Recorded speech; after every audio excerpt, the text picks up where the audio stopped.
যদি আফগানিস্তান আগামী 10 বছর এভাবেই অর্থনীতি চালাতে পারে, এখন তাদের যে অবস্থা, আগামী 10 বছর যদি আর নতুন করে যুদ্ধ বিগ্রহ না হয় এবং তারা যদি এভাবেই আরো 10 বছর তাদের ডাবল কারেন্সির অর্থনীতি চালাতে পারে, সুদহীন জাকাত ভিত্তিক ইসলামিক,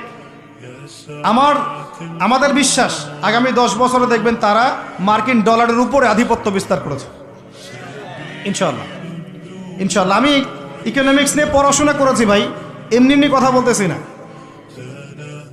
অনলাইনে যারা আপনাদেরকে এইসব তালগোল মার্কা কথাবার্তা বুঝায়, যে কাগজের টাকা নিয়ে উল্টাপাল্টা কথা বলছে, ইলেকট্রনিক মানি নিয়ে উল্টাপাল্টা কথা বলতেছে, বিটকয়েন ক্রিপ্টোকারেন্সি নিয়ে কথা বলতেছে উল্টাপাল্টা, ভাই এগুলো আমরা জেনে বুঝে কথা বলতেছি, জেনে বুঝে পড়াশোনা করে এগুলোর উপর আমরা থিসিস করেছি ইউনিভার্সিটিতে, এগুলোর উপরেই।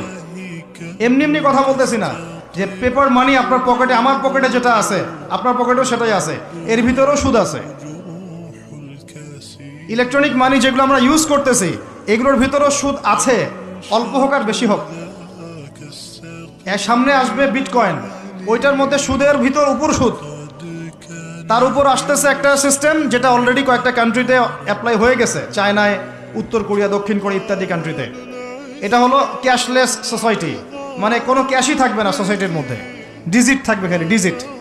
মানে আপনি বলতে পারবেন না যে আমার 1 লক্ষ টাকা আছে, যদি বলি 1 লক্ষ টাকা আছে, টাকাটা আমার হাতে দেন দেখি, আপনি হাতে দিতে পারবেন না, দেওয়ার মতো কিছু নাই। ওইটা আপনার ডিজিটে থাকবে, নাম্বারে, ফিগারে, 1 লাখ এটা ফিগার। ইতিহাসে এমন কোনো কারেন্সি আসে নাই যেটা ধরাও যায় না, ছোঁয়াও যায় না, পকেটেও রাখা যায় না। এটা আসতেছে সামনে। যারা বুঝে না এগুলা, আমরা আক্রমণাত্মক কথা বলতে চাচ্ছি না, আল্লাহ পাক তাদেরকে হেদায়েত দান করুন। যারা বুঝে না তারা মনে করতে পারে এগুলো হচ্ছে ভবিষ্যৎবাণী, আদতে এইগুলা বর্তমান বিশ্বে চলতেছে, আমাদের সে সম্পর্কে জ্ঞান নাই।